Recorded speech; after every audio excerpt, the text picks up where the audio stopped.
Alrighty guys, what is going on? My name is Zante and welcome back to even more Dokkan Battle. So, I apologize first of all. This information has been out for quite a while, as you can see here. This was even guessed before that they actually released the info for LR Nappa and Vegeta, but he is coming to Global. We are on the Global Dokkan Battle Twitter. And here we see super attacks and their card info. I have been busy the past few days, so I only really got to see this information now, and I am late on it. So again, I apologize. I am going to be working on a different way to edit and just have my videos in a different format. So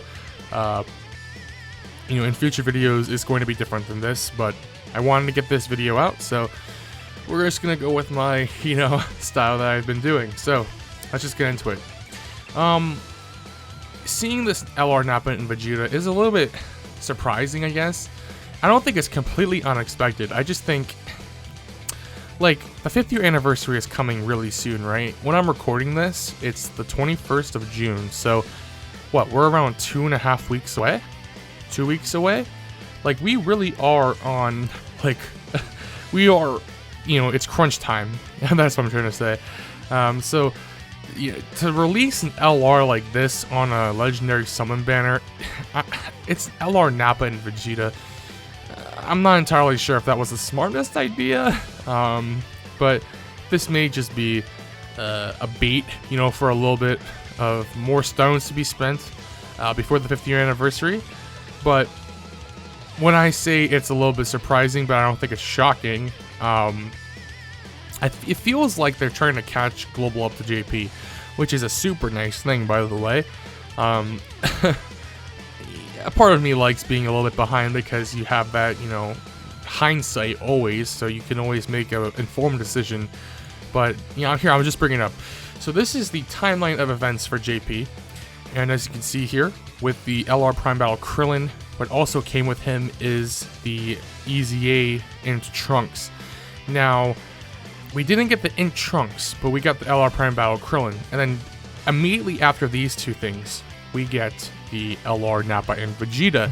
So, what I am guessing is that they are going to be trying to catch, they are going to try and catch up Global, because, Global has infamously been behind for quite a while, but lately they've been getting a lot of stuff done.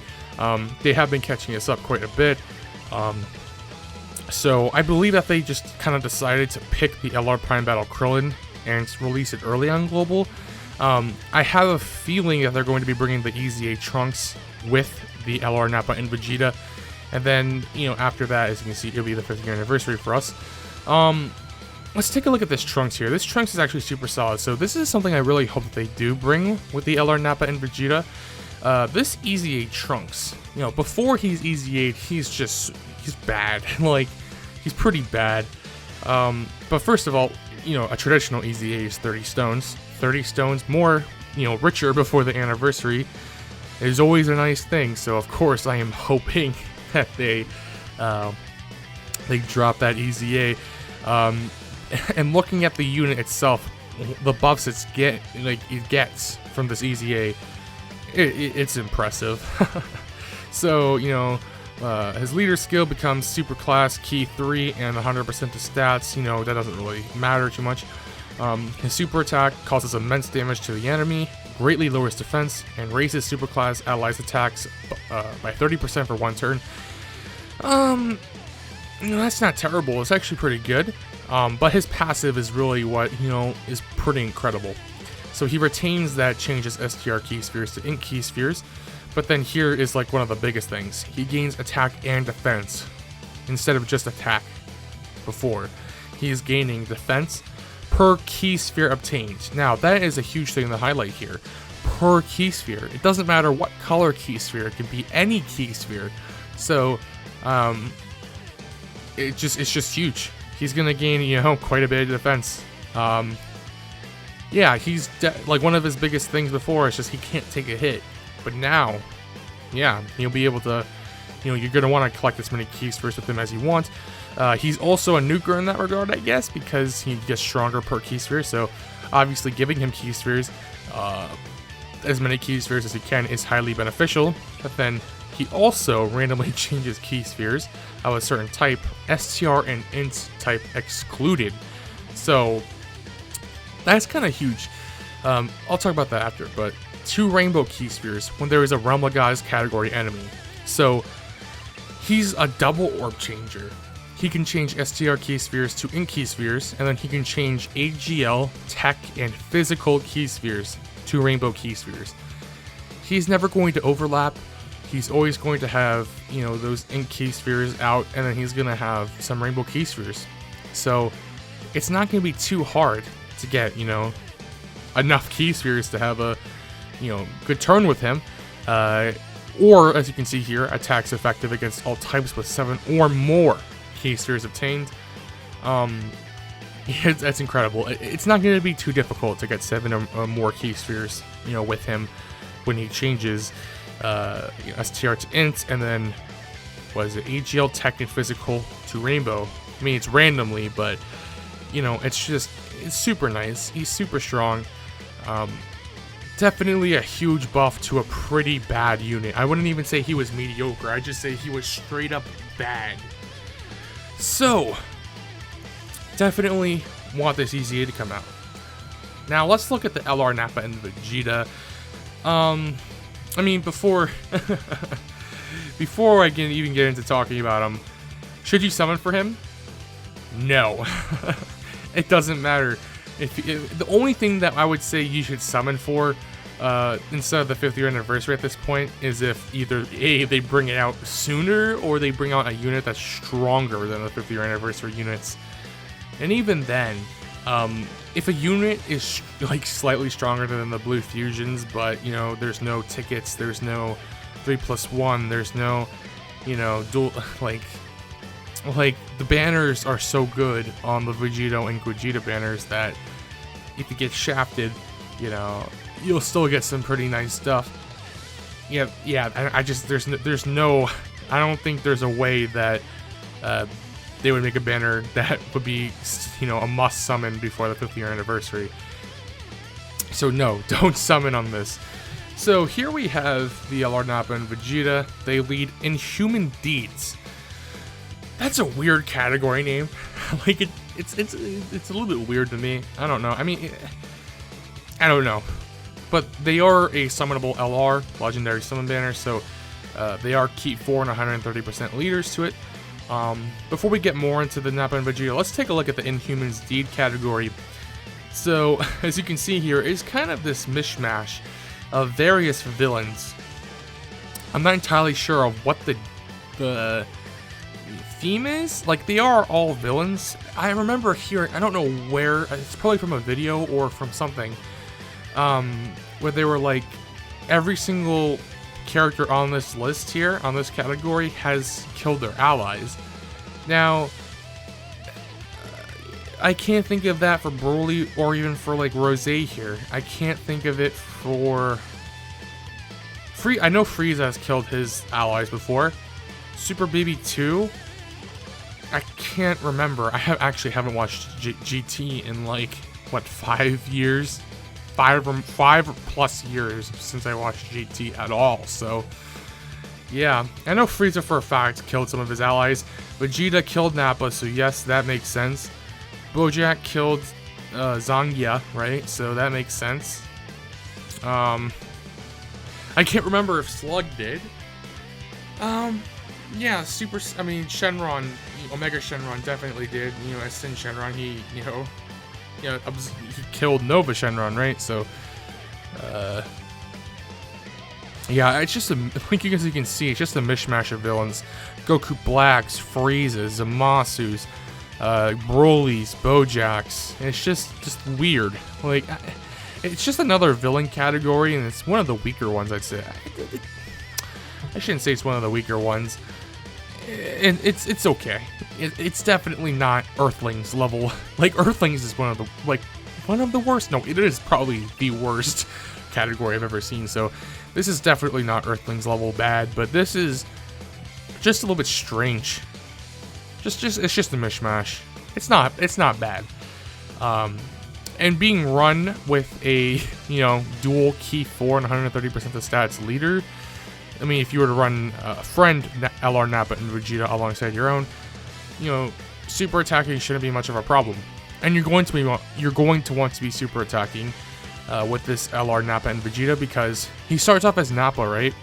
He doesn't really hit too hard, and his defenses are pretty lackluster. So you're going to want to make sure that you super with him, especially 18 key super, because of the greatly raises attack and defense for 1 turn here, which is a 50% buff. I think regular is 30%. Yep, regular is 30%. So on his 12 key super, raises attack or defense for 1 turn and causes colossal damage. That's a lot of damage.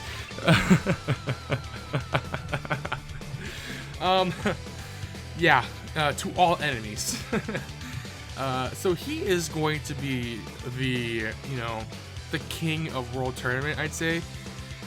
But it'd be pretty difficult. I mean, you'd want to run him on the cooler team, the STR cooler team, but then that would require you to have a summonable LR on a banner that, you know, no one's really going to want to summon on before the 50th year anniversary. And then STR cooler has only been on 1 banner because of a global shaft. We shouldn't have gotten STR Pelican, Blue Goku, by the way. But yes, STR cooler has been only on 1 banner on global so far. So the odds of, you know, running that, you know, World Tournament team with, you know, the STR cooler lead and then this guy on it, it's not going to be common. But yes, he is going to be the best, probably, World Tournament unit.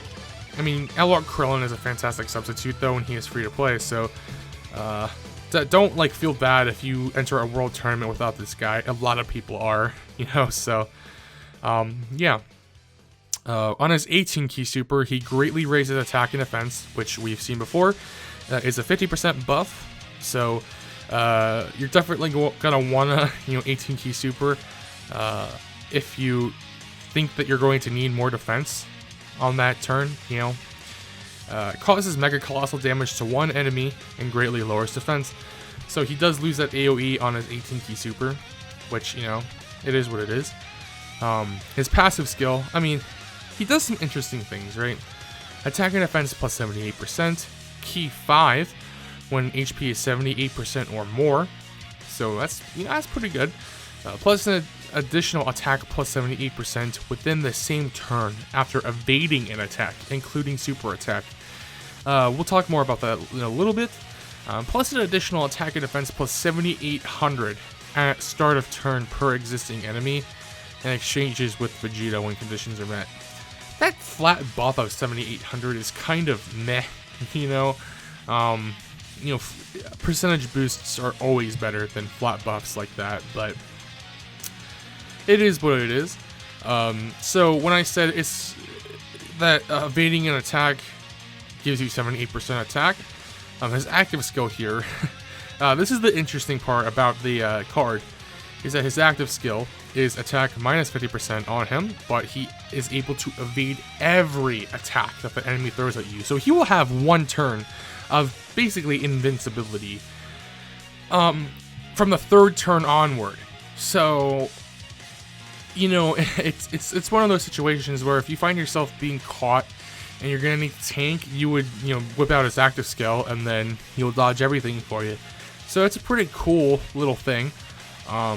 I definitely like that. It's a little bit odd. Like, this card is just a little bit odd in the way that it works, because it's an exchange unit as well. I don't know. I don't know. He doesn't hit too hard. He's not the best defensively. I don't know. Just definitely, you know, not one of the strongest LRs. Like, I guess what I'm trying to say is that since this dude is on a legendary summon banner himself, he's not even remotely justifiable, I think, to summon for. Like, LR UI Goku came, and I thought, yeah, there's 2 reasons why you should summon for him. And it's 1, because Global First is always hype, but 2 is because he is on par with the Blue Fusions. He is on that level. I think the Blue Fusions are better than him, but he is like on that like another plane of existence, like, you know, like level. So I thought it was worth summoning for. But this guy, you know, he's an interesting. Ooh, I thought my microphone. He is an interesting card, but he's just not on that level that would make you justify summoning for him before the 3-year anniversary, which is in like 2 weeks. So definitely worth Savior Stones. We'll get back into it though. So his exchange condition is when his HP is 50% or less, starting from the 4th turn from the start of battle. So when he exchanges into Vegeta, he raises attack and defense for 1 turn, causes colossal damage to the enemy, and lowers attack. So he doesn't have a AoE like Nappa does. On his 18 key super, greatly raises attack and defense for 1 turn, which is 50%. And then causes mega colossal damage to the enemy and massively lowers defense. So that's not bad. He'll hit a little bit harder than Nappa. His passive skill recovers HP, 50% HP rather, once only. Key 3 in attack and defense plus 100%, plus an additional key 3 in attack and defense plus 18% when facing only one enemy. And then the same plus an additional key 3 and 18% to attack and defense when attacking superclass enemies. And then attacks effective against all types when key is 24. So if he gets his full 24 key super, he will be effective against all types, which is practically like a crit. So, I mean, he'll hit a lot harder than Nappa, but that would require you to get a 24 key super. Now, looking at his passive, you know, he's getting key 3 in attack and defense plus 18% when facing only one enemy, and then additional another key 3. So if you're facing off against a super class enemy and only one of them, you will be getting 9 key because you have key 3 here, additional key 3 for attacking only one enemy, or for fighting only one enemy, and then additional key 3 when facing a super class enemy. So that's, you know, that's not bad. It definitely helps, but again, you're not going to be consistently 24 key supering with the Vegeta. Just quickly taking a look at their link skills here. Nappa has Saiyan Warrior Race, Brutal Beatdown, Tough as Nails, Berserker, Over 9000, Shattering the Limit, and Legendary Power. You know, decent links, not the best. Vegeta, he gains Royal Lineage and Prodigies, and I believe he gets rid of Tough as Nails and, what was the other one? Berserker, right? Yeah. So, it's not bad. They're on 3 categories as well. They are on Pure Saiyans, which again is always a contender for best category in the game, considering just how many Pure Saiyans are constantly being added. So it's always getting buffed. So it's always, you know, a good category to be on. He is on Terrifying Conquerors, which is the STR Cooler led team, which, you know, is very solid. And then their own team, Inhuman Deeds, which is, you know, a weird amalgamation of villains. I don't think it's, you know, one of the best teams, but it's not a bad team. It's definitely not as big of a joke as some of these other teams that have been, or not teams, but categories that have been being released lately. So, Earthlings. But yeah, before the end of the video, I'm just gonna take a look at the banner here. So this is the legendary summon banner for Nappa. Yeah, just don't summon. I don't know. Don't summon. Don't summon. Don't summon. You definitely, you know, want to save your stones for the 5th year anniversary. It's just like, again, let's look at it. So LR Nappa, right? Of course, you know, he'd be the one that you want to pull. The Tech Raditz is actually a really good unit, very solid unit. He's not bad, but besides these two, look at the rest of this banner. There are, wait, how many featured units? There are 12 featured cards. That's just so terrible. It's a legendary summon banner. Like, the LR UI Goku was on a legendary summon banner, and I didn't recommend anyone to summon for him, you know? So, there's just no way I'm gonna be able to recommend anyone to summon for, this. I just don't know this. I mean, it is Saiyan Saga cards, and there's like random golden freezes. Isn't that, wait, that might be because of the EZAs for them? Yeah, the HGL Golden Frieza and the INT Golden Frieza, they both had EZAs, and they are on this banner. Yeah, I don't know. Some units may change, but even then, even if they put STR Cooler on this banner, which they're not, it's not worth summoning for. But I will say this, Dokkan has been surprising us global players for, quite a while now, for at least the past month or two. So, some things may happen. I don't know. I don't know what they'll change, if they even change any of these units on this banner. But just don't summon for it. At the end of the day, it's nice that they're trying to catch Global up to JP. Personally, I kind of like being behind again because of the hindsight. But yeah. Moral of the story, people. You want 20 minutes summed up? Don't summon for LR Nappa and Vegeta. Save for 5th year anniversary. Did I catch you summoning? Boy. Alright. Yeah, so, in future videos, I'll have some different editing and such. It may take a little bit longer for me to put out those different edited videos, but I'm gonna try and keep myself on top of the news. Yeah, so I guess until next video, thank you for watching. I guess subscribe and hit the bell button if you did enjoy the content. I appreciate it. I deeply do appreciate the support that I get from my videos. Yeah, until then, guys, in my next video, I will see you guys then.